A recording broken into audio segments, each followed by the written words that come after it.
hit it about the Boulder story and how tied in are the citizens with the transportation planning that goes on locally.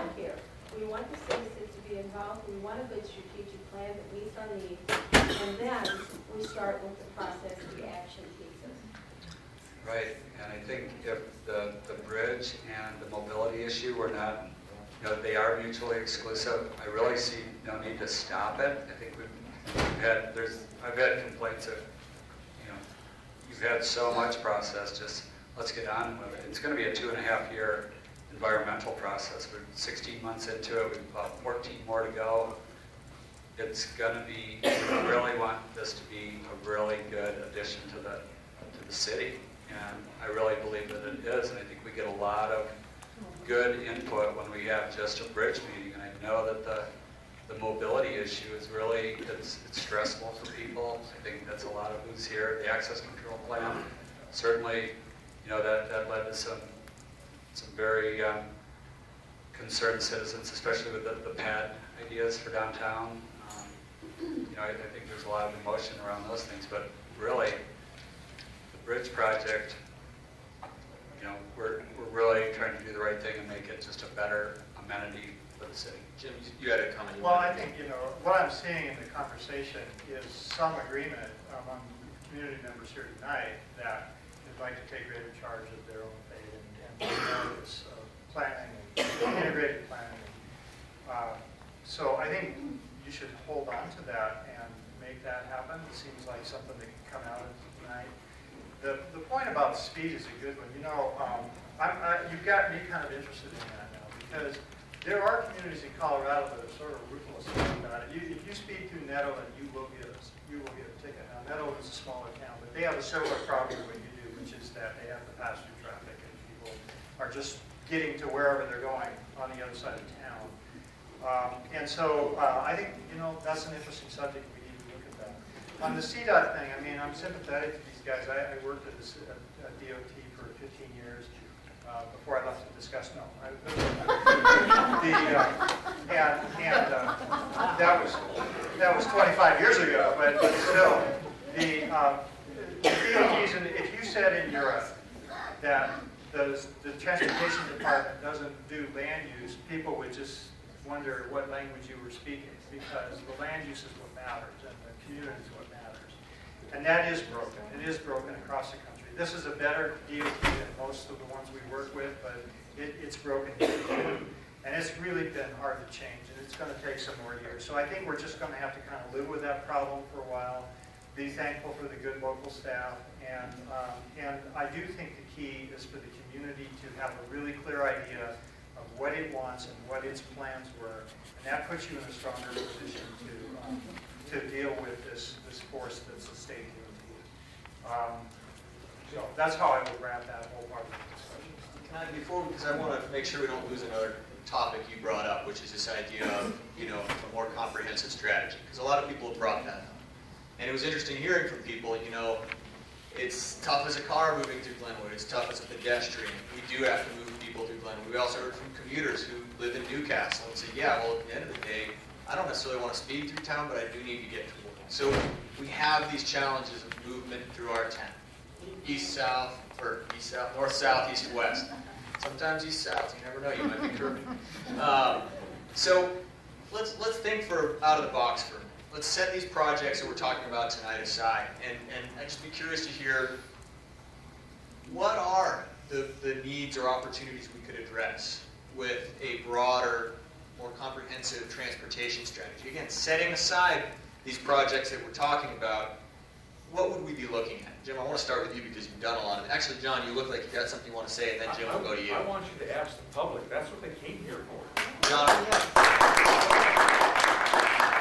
I appreciate that, and I just want to remind everybody, and I'm getting that message.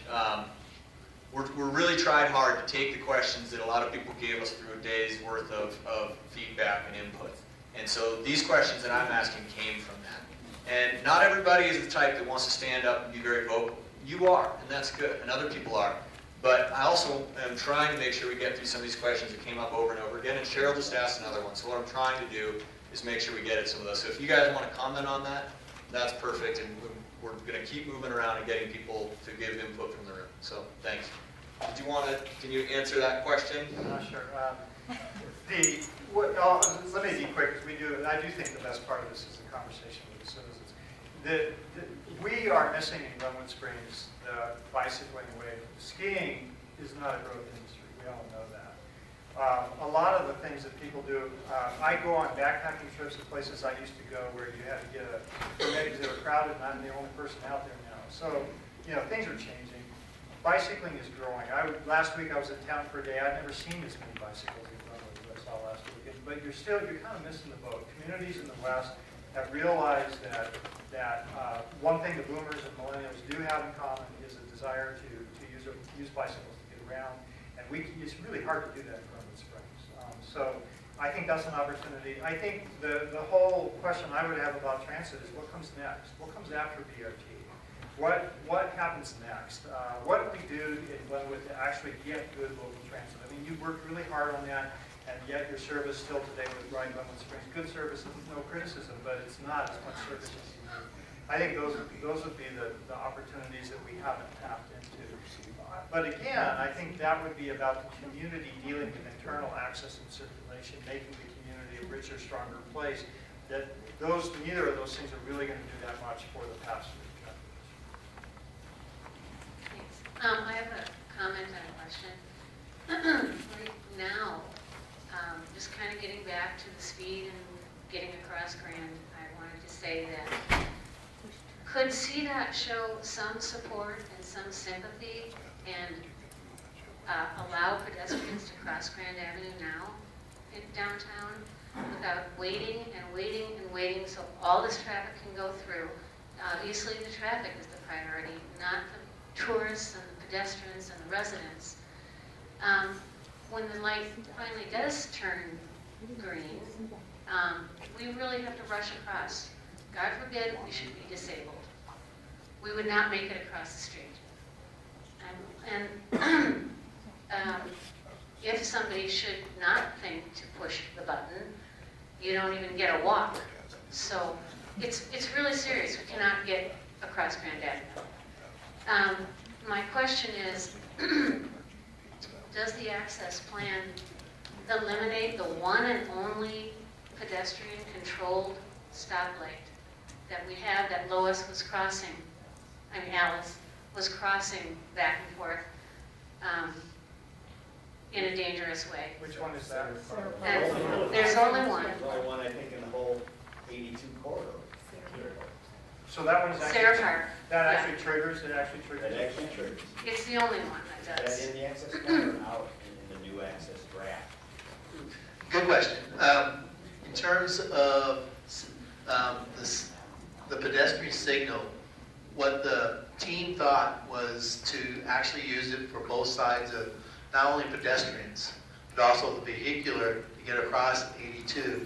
So when we show our plan is Park Avenue and Highland Park, relocating that signal, which is, what, 400 feet?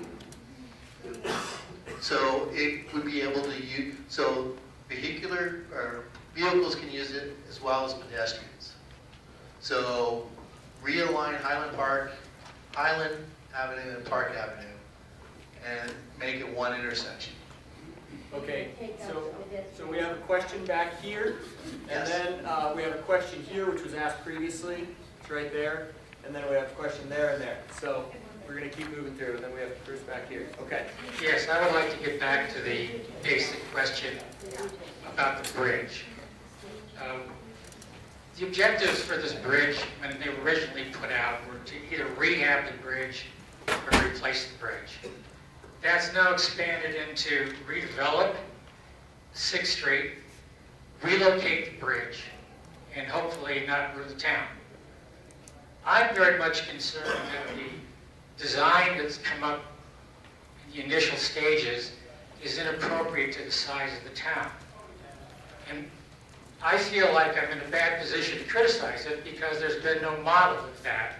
And yet it has been approved by City Council, by the county commissioners, And my question is, at the end of this, if when the citizens of Glenwood see this model, and if they have a conclusion, which I have, which is that it looks like the LA freeway leading into Grand Avenue, is there a way to slow this down or reconsider replacement of the existing bridge?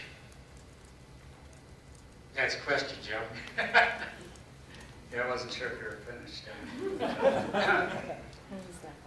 You know, again, apologies on the timing of the model. I think there have been quite a few boards that have shown clearly where the bridge is going to go, but certainly a model is going to help to make that more clear. You know, and again, like in answer to Ed's question about pedestrian safety, that's a lot of what drove that was to, again, bypass. It really is. It's a mini bypass. It's giving downtown, that part of downtown, back 6th Street to make it pedestrian friendly and take a lot of that traffic off of there. So there's always, this is certainly a project of trade-offs. Every time you move one foot one way, it's a trade-off with something else. Okay, we've got one more on this side. I don't think that answers my question. The question is, Joe, if when the citizens see this and they possibly come to a view that it's inappropriate, will then it be reopened, or is it totally a finished decision that'll lead from exit 116? Nothing's decided until the Federal Highway Administration, they're the decider. That would be in next year from May. Certainly we're going to be taking stakeholder input all along, so we will continue to do so. So it's not a done deal. But you are proceeding with construction plans on exit 116. The question was, we are proceeding with construction plans on exit 116. It's all part of one big overarching project. I started to mention earlier that we've hired through an innovative contracting method. We had 7 firms submit. It's called Construction Manager General Contractor, and this will be my 3rd project with it. It's a way to bring the contractor on board during the design process so that, again, we don't get the low bidder. We've got a highly qualified team in Granite, teamed with Arnold Wadsworth, and they specialize in very quickly and very innovatively getting bridges in that are high quality. So again, they're not going to put a spade into the dirt until we have a decision document. And again, that's all banked on community support too. So, Chris? Jim, I'd like to ask you to revisit something that I heard you mention earlier, and that was a comment that there's nothing we can do about where our downtown is or where our Main Street is. And we've heard what it would cost to get the highway, well, we've heard what the cost of the bypass would cost in various alternatives. So we know it's $300 million, $500 million to move the highway off Main Street. What would the cost be to move Main Street off the highway? What if we took 7th Street and turned that into a pedestrian esplanade, or took Cooper and turned 3 blocks into a pedestrian esplanade and really focused on pedestrian access to a downtown core? Well, let me take those from the later questions to the earlier question. You should do all of those things. We're working for the DDA on some urban design concepts for 7th Street, and I think 7th Street could be a regional destination. People come. I think it could be really cool. And I think what you tried to do with some of the infrastructure that was done earlier isn't working. The pit doesn't work, and some of it just needs to. So I think you should do all of that, and the walk environment along those Blake and Colorado and Cooper. That's very important, and those are all worthwhile and valuable investments. I think you can grow your downtown. I think you could have a resort district on the north side of the river that could be really special. You needed that, and it could, the highways kind of prevented it, and so I'm not happy with what I see in the intersection where the ramps and the local streets come together. Joe's hearing that for the first time, but I think that can be improved, and I think that there's a lot of work. I would support the community really being aggressive on all of those things. But you know, I've been doing this 40 years. I have never seen somebody create a contrived place that was ever a match for the authentic place. And you know, the best, you can go Google this and download book after book about the importance of authenticity in the finding place. And when you come off the bridge in downtown Glenwood, you read that as a downtown. The way the buildings look, the way the sidewalks are oriented, the streets, the grid pattern, all of that, you say, oh, it's a downtown. It's virtually impossible to recreate that someplace new. I mean, you can look at a lot of attempts to do that. I mean, you know, there are a lot of national examples that we chuckle about, Celebration and Vale Village. I mean, you know, it's virtually impossible to do. You get one downtown, and I think you have to foster it and protect it and make it healthy.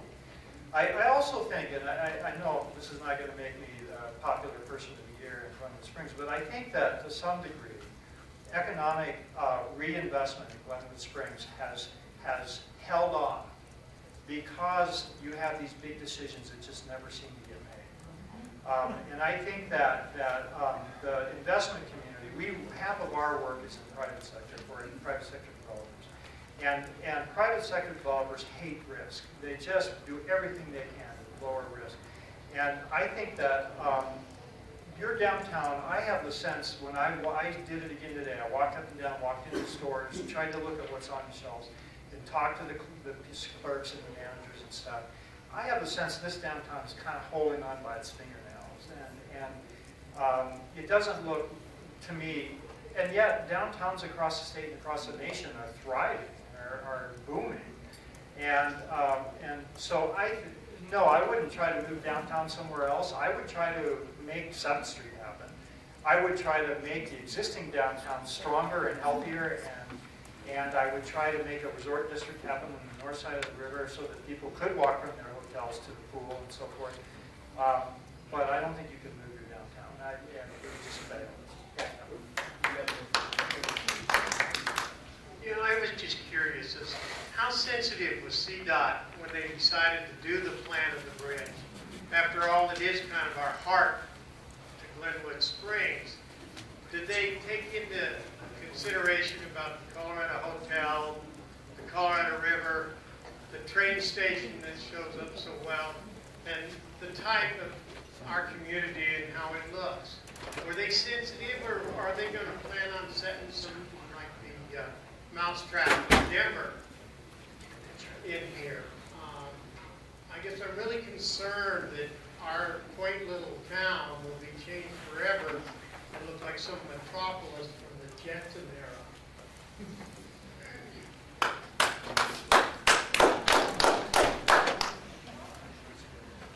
Good question. You know, again, with the Hotel Colorado, you have to keep in mind that that alignment was based on stakeholder input. And a lot of the positives that Jim just mentioned about trying to redevelop that north area on 6th Street, this alignment fosters that. Hotel Colorado, historic resource, we're not moving closer to it, we're moving away from it. That's generally viewed as a positive. Again, getting the traffic away. Again, I think, you want to see the model, sounds like, so really I'm get not better. disappointed because you don't have it. I mean, you're just trying to let us accept this, and we don't have something that we can really look at. See if it really does flow with our town experience. The model's coming. Model's coming. Okay. Okay, of course I have a comment, and I have kind of a question comment. The comment is to everyone that for open-mindedness, I hear both sides that Dan and Joe, you're calling it Highway 82, and the citizens need to know that it is a highway. But also, Joe and Dan, you need to understand that we call it Grand, and it is our Grand Avenue. So that's my comment. Another one is, Dan, with regards to Highland Park, some people may not know, but that option is going to take out my church, called Good Shepherd Lutheran Church, which would affect 70, 80, maybe 100 families. So that's a concern that we have, of taken out that church, which is the only church left on Grand Avenue, and which is right next to the park as well. So making that one crosswalk from Sayre Park into an intersection through our congregation is kind of upsetting. Good comment. It's actually a really good comment, and we actually heard from that. We actually went to your pastor and talked to him about it and let him know, some of the ideas of what we come up with. And what our plan actually says is it needs to be lined up. It doesn't say how it's going to be lined up. That's one option, is to go through your church. If that's the option, I mean, obviously, that's only if something changes. Man, I'm tough. However bad that hurt you. That's God speaking to me. That's good. I like that. I will say that it is a plan, and we're trying to get the users of Grand Avenue and State Highway 82, because it's a balancing act. It's not something that it's 100% town. It's also a transportation facility. It really is. I mean, that's how you get to other communities or other parts of the state. So it's definitely a balancing act, and it's not a simple thing. So in terms of us doing anything to your church, we're not planning to have bulldozers out there to take over your church. That's not the plan. The plan is we need to at least start looking long term and have an idea that those two intersections should line up. How it gets done, that's something in the future. Maybe your church moves and becomes bigger, whatever. Those are opportunities that I was speaking about earlier, is having those opportunities or the vision to think about that. And let me tell you, if we didn't have that vision today, it's hard to plan for the future. It really is. And that's what the Access Control Plan does, is provide that vision, provide that input from local government and citizens. And I'll be quiet here pretty quick, so good comment. Oh, hello. I guess my frustration has been that we are 16 months into this process, and working in a business, owning property in the 700 block of Grand Avenue, we still have had only one meeting with CDOT, and that was probably 5 months or 6 months into the process. We have gone before City Council, and we have asked many, many times, many different questions that we have never gotten answers to. I am very, very disappointed with CDOT that we have not gotten a model of the bridge in relationship to how they are going to affect the buildings on the 700 block. We have asked the City Council how we are going to be provided with fire, police, protection.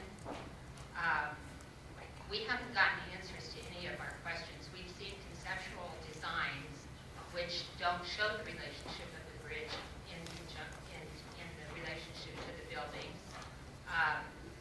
We haven't gotten any answers to any of our questions. We haven't seen any movies or any films to show us what the pattern, the traffic pattern and the circulation pattern is going to be when the bridge is built, when the wing span is closed, when turns are eliminated on Grand Avenue. We haven't seen anything. We haven't seen any of that to what it's going to look like. So I think that's my frustration with this whole process, is how is it going to look when it's all done? Speak to that in terms of, frustration of feeling like we're pretty far into this. Go ahead, you heard the questions. Yeah, again, apologies. I know that we had that one meeting down there at the Grand.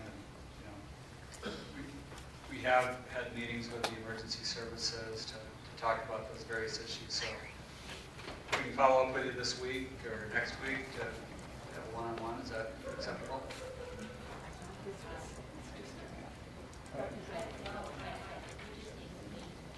Okay. Yeah. All right. We'll do that. Do you want to comment as well, or go ahead? I was just where's Rolf sitting? Did Rolf leave? You know, what happens with that church program if they just buy the house across the street and move the house or take it out? You know, compensate the guy, leave the church, you know, then line it that way. And that is a possibility, and that's, you can, with a plan, that could happen. And we're not saying how it's going to happen. We're saying it could go either way. Okay, Louis, back. Can somebody take a mic over there? Oh, I'm sorry. There it is. Got it. Excuse me. I am listening to you talk about the walk signal at Sarah Park, and I'm hearing the same. You're concerned with cars using the walk signal as well, where that puts the pedestrian competing with automobiles trying to get across Grand Avenue, which is what I'm not hearing addressed at 8th Street or 9th Street. You know, and the one walk signal all the way through town where the pedestrian actually pushes the button and the light turns, you're proposing taking that away and making it so when you push the button the cars can go. That to me isn't being pedestrian friendly. And whoever came up with the program for the stoplights in downtown, where you push the button 2.5 minutes later, you get a walk signal for 15 seconds, and you're in the middle of the intersection and the cars are ticked off because they get the same 15 seconds.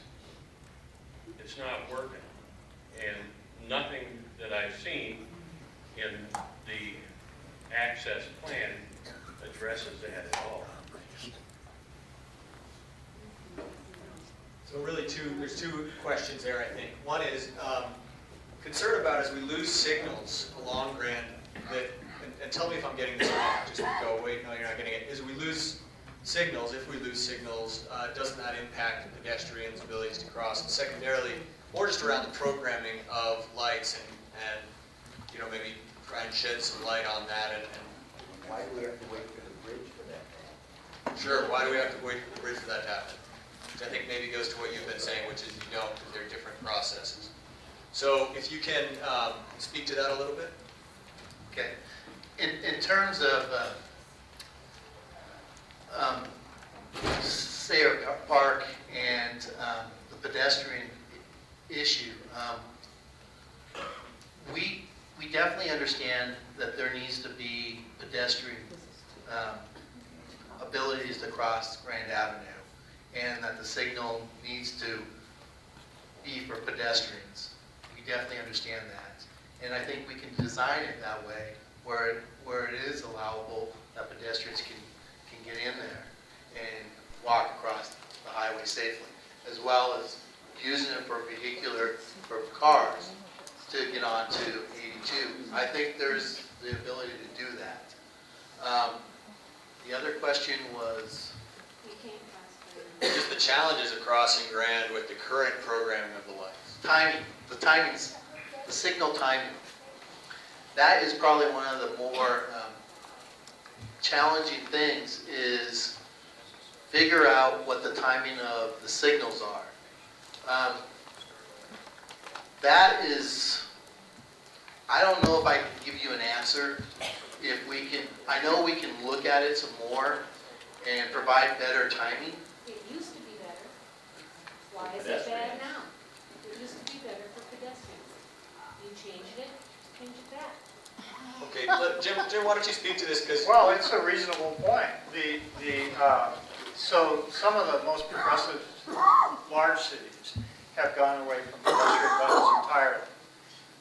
If you want to cross, that when the light turns green, the pedestrians can go and the cars can go and they get the same cycle length. The reason that the pedestrian buttons are used and the pedestrians, the cycles work the way they do is to maximize the traffic flow. And so if you don't push the button, then when the light does go green for the side traffic, it has a shorter time because you're not trying to provide the time for the pedestrian to walk across the street. So it maximizes traffic flow if the signal knows whether there's a pedestrian has pushed the button or not. And does this make sense? I mean, you've all figured this out by trying to cross the street, right? Our visitors have no clue. Well, I know. I've had the experience since I've been working on this project of saying, I'm sorry, ma'am, the reason you didn't get a walk signal is there's a button back here and you have to go back and push that button. So I think, one idea that a lot of cities in the country are pursuing is simply take those buttons out of there and you get the same green the cars get. Now that would have interesting implications. It would make the Grand Avenue through traffic more congested.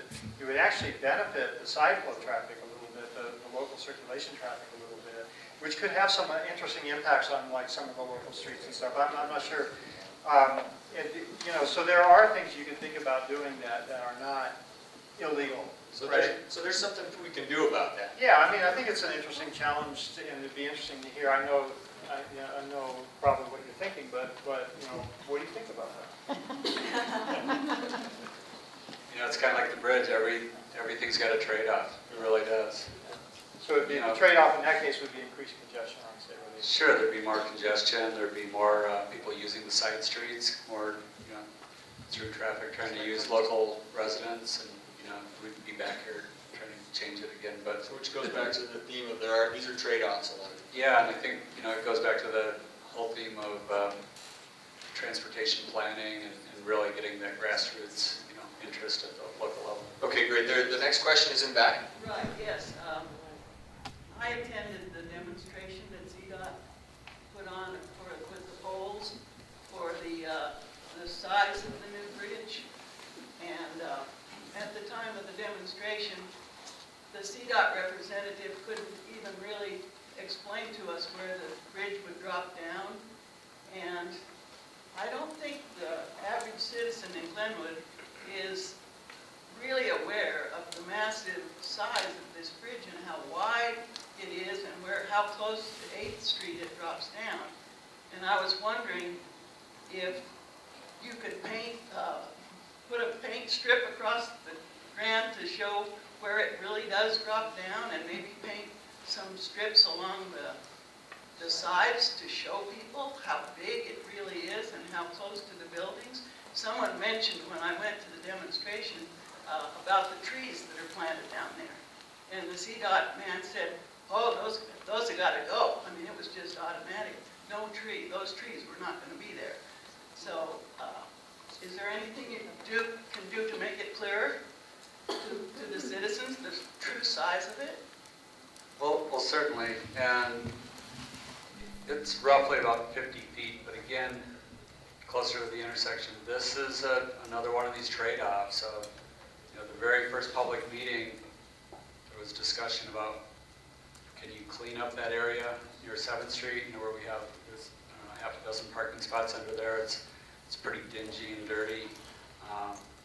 Can you open that up? Well, let's look into that. That seemed to be something that was part of the, the walkability, livability positive. So some of that drove the height of the bridge to go. So to go up by pushing that, where it lands further to the south. So there's definitely a lot of discussion that can still be had. There's other people that want it to be higher to get the noise up and away from that street level. But again, push it up, you're going to put more noise, closer to, people that, bedroom windows that are right there too. So everything's got to trade on. So mass and scale of the sort of feel of the bridge entering the downtown is one of the things we heard over and over again from people in the focus groups. I know, Jim, I believe that had a little bit to do with, it's related to what you all were looking at with the team. I think the DDA identified that as sort of a challenge. I mean, are there design, if it's not, correct me, but are there design solutions that can be approached? Are there sort of major choices that we can talk about really quickly so that people know? Sure. Well, the first one was we recommended to the Downtown Development Authority that you not attach, and I know you know this, the walkway to the bridge. Terminated at 7. Do a really great job of that, and that'll be cool. It can be very nice, actually. And that can make the bridge narrower. So adding, nailing that pedestrian sidewalk or bike sidewalk along the side of the bridge was making it wider. We clearly could see that from the poles.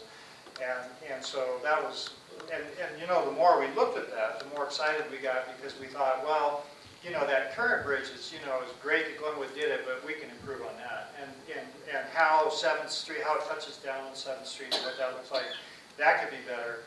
So we got excited about that. The other thing is to continue to advocate for the 11-foot rather than 12-foot lanes as you come in. And to urge the DOT in final design to do everything they can to make that bridge as narrow as possible.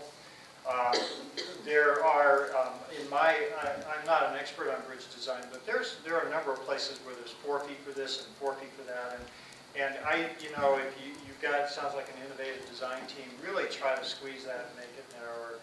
The original idea, I believe, to raise the bridge and move the touchdown point further south was an attempt to respond to local comment and provide a direct connection on the alignment of the alley so that you could walk under the bridge on the alignment of the alley. I generally think that, I'm not sure about this, and I guess we could talk about it as a group, but my impression was that opening that up underneath that bridge would give you a chance of having a positive space there. I don't like the way that is under there today, and I don't suppose anybody else does either. And we can show at the end, I think later on, once we've worn everybody out and you've all worn us out, we've got some slides we can show you some of the design ideas we have for that. But raising that bridge a little bit might actually give you some space under there that you could use and that you would actually be fond of. So you might want to, that may be an option. And my impression looking at it, moving the touchdown point, and realize we're talking about something that's hard to actually see even once you build it, but moving that further south a little bit didn't seem fatal to me. It seemed more to me like, how would you edge the bridge? What does that texturing of the edge of the bridge look like? Today it's pretty harsh and nasty. And the tire noise, especially on the book train side, the Daily Bread side, the west side, that we could be screening some of that tire noise, and that could be quieter. And I think there are a lot of things that could be done in there to make that bridge. And I think the community should advocate hard and fierce and continuously until the construction is done for all of those things. Louis, we've got time for a couple more questions, and they're sort of in queue. Louis? Thanks, Matt. You're welcome. I'd like to thank the panelists. You all are doing a great job, and particularly you, John, you're getting the big bucks here tonight. I'd like to come back to something that Sumner said earlier, and that is I get to work with a lot of small communities, and there's a common theme of what makes a successful, thriving small community, and it's a common vision of everything from land use to transportation corridors to open space, culture, the arts. And the underlying conflict we have here tonight is we don't have that as a community, particularly as it pertains to an alternate route and bypass. The new bridge will always have a conflict. An access management plan will always have a conflict until we as a community have a common vision where that if, when, how, where that alternate route bypass will be. Jim, you're exactly right. People are not making the decisions to invest in the community till they see some of these big picture issues off the table and done. I do disagree with you in one thing. I think if this community has a common vision of where that alternate route goes, the money will come. It will happen. But there is a group of people that do need to do their jobs. You all are doing your jobs. We as a community, and I'd like to see a show of hands, who would be interested to think transportation in the alternate route is important enough to participate in a process, a citizens committee, to deal with that issue? Who's interested in that? Looks like you have some interest. I think that we need to solve that broad issue before we can start answering some of these other transportation problems. Thank you. Okay. Manette, you want to keep moving it to, yep, that's where it's going. Just trying to keep in order, because there's people who've been. She needs rollers. I wanted to make sure I understood something that I think I heard, John, you say early on. There has not been an environmental impact statement. Is that correct? That's correct. There is just an environmental assessment that's in the process. I guess my question is, it seems like we're missing a big piece as we talk about, and one of the gentlemen over here, and you alluded it too, the city hasn't really said what's good for us. And boy, when somebody said there's a difference between thinking about Grand Avenue and Highway 82, I never thought of it that way, but there's a huge difference between Grand Avenue, where I want to shop, and Highway 82, where I want to get away from shopping. And the question would be, what would be the harm? I know it would cost money and it would take time, but if that was done, in my opinion, that gives us additional information about the long range, and that could be hooked to what we were talking about and what you had just, the last gentleman just said, the city, get together and say, what do we want? Take the bridge out of it. What do we want? And I was thinking about that model that's going to come with the new bridge on it. What would a model look like if there wasn't a bridge there? What would downtown look like then? I don't know where else the road would go across, but I think that is a significant piece of information, and I was shocked to hear that that hasn't taken place, and I didn't understand why, whether it was a money issue or we just didn't want to know the answer. I'm going to ask you guys to speak to that, and then we have to, the building is going to close. Stuck here all night. So we're going to have to exercise our rights of keeping the building open, or maybe figure out a way to continue the I want conversation. more questions instead of panel. Yes. The challenge is literally 6 minutes. Leave the unanswered questions rather than hearing from the panel. Can we do that? Sure. So John, is that all right with you? Why don't we get a couple more? Go ahead. I've got a question about clarity about budgets. Maybe Joe, you can help me. There's a budget for the bridge, and redevelopment of 6th Street is not part of that, or the walking new bridge is part of the bridge budget.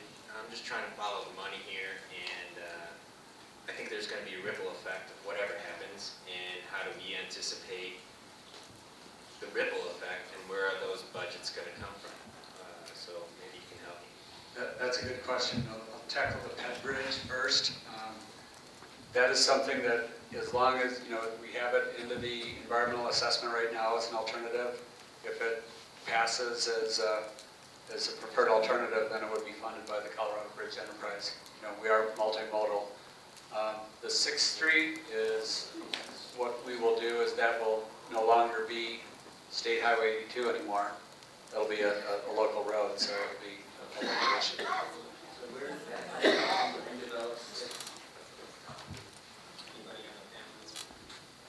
Where does the money come from to redevelop 6th? Probably a better question for the city or Downtown Development Authority. But that's, I think, going back to Summer's comment, right now we're going to just try and list some of the questions, we'll get them noted, and the chamber is putting together an information sheet coming out of this that will hopefully help answer some of these questions. I'm trying to get to, yep. The most important thing, I think, is the people are being left out of the equation tremendously. This is huge. And how people live here, how they get around downtown, what Lake Avenue turns into, what Colorado and Pitkin, that's where all of the local traffic's going to go. We need a vote. We need a vote. That's the only way to put this to sleep and live with it how it comes out. Okay, and I really did promise. Okay, go ahead. Let's just do. But we need you guys to be very brief, and then I'm going to ask somebody to close up. But you guys have to be just very brief. I just have one comment that hasn't come up tonight. It's been a good process. The city has a designated bypass and asset for 30 years, and it's Midland Avenue, and it's also the ultimate truck route because there's no stop and go like there is on Grand Avenue. And I just find it really odd that that hasn't been a focal point of discussion tonight.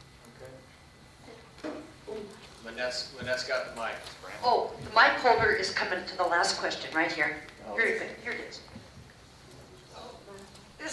This is more a comment than a question. I've heard a lot of people say that there needs to be more citizen involvement, and I couldn't agree more. But there are avenues within the city for that. There are boards and commissions, transportation board, river commission, all of those things that go begging for people to serve on them sometimes. So I would urge you guys to get involved. Additionally, you don't have to be a member of those boards and commissions to attend those meetings. But you can't. Those are open meetings. They are scheduled on. You can't talk. You cannot talk. You can't talk, but you can get information. Well, listen. I'm sorry, I don't make those rules, but I will tell you that is a good place to get information. Let me try to, it truly is, they're going to close the doors, and they asked us, please, to wrap up. So I understand it's important. You got to believe me. If it were up to me, we'd talk until 11 o'clock at night. But, you know, and just so you guys know, I'm just volunteering my time to try and help out the conversation, right? I'm going over to Palmer Avenue where I live and own a house and I'm part of the community, so trust me, I care. Here's what I'd just like to quickly say, and I'm going to hand it over to Mike. I think you guys have really brought up some great points. I think there's a lot of stuff here, and I hope that this interest in these community issues continues. I'm going to hand it over to you. I need to thank Leslie, the DDA, your chamber, the mayor for being here tonight, the city manager, Jeff Hexel, Jeff Leonard at State Farm for supplying refreshments.